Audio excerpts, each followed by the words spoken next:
a José Asunción. Es una canción que en algún momento le dediqué a Flores. Ustedes saben que Flores nació el 27 de agosto de 1904. Se está cumpliendo 120 años de su nacimiento.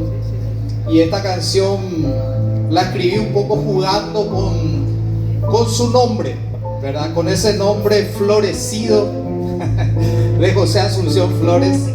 Así que gracias también por esa inspiración y bueno, mucha vida a la guaraña y a José Asunción Flores.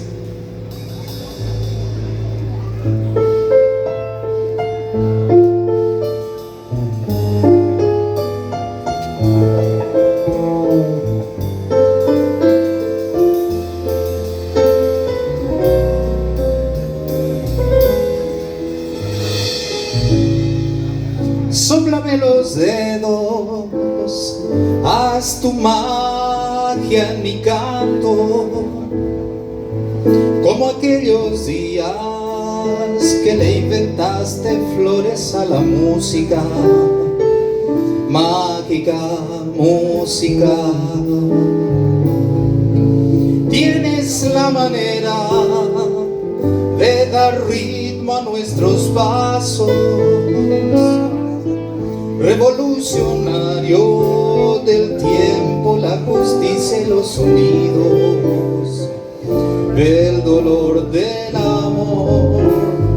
Flores para José Asunción, flores cubriendo la canción, flores sembradas con pasión, flores oliendo aromas de guarañas, flores para José Asunción, flores cubriendo la canción, flores sembradas con pasión, flores oliendo a guarañas.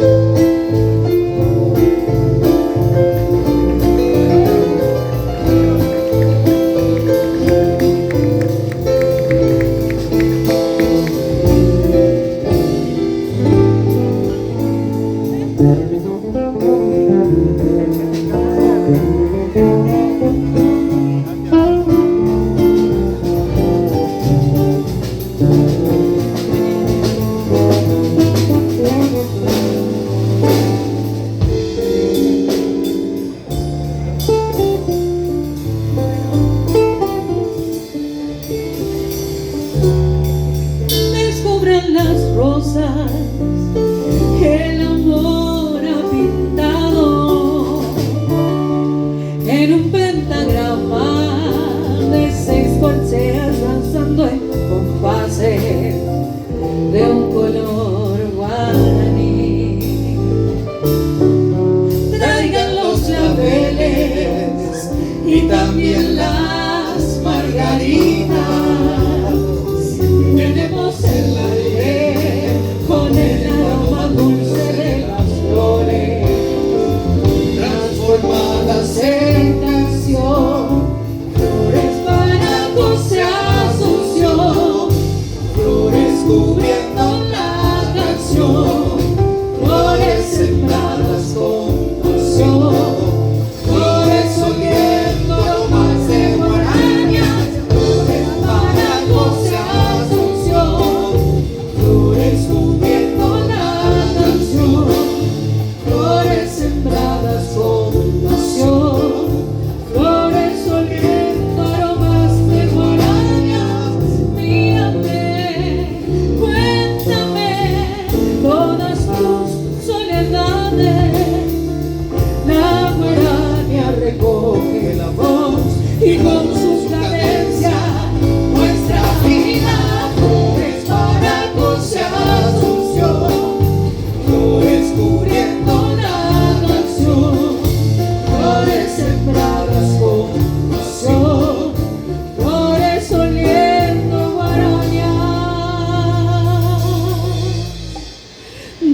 Muchas gracias, Miguel.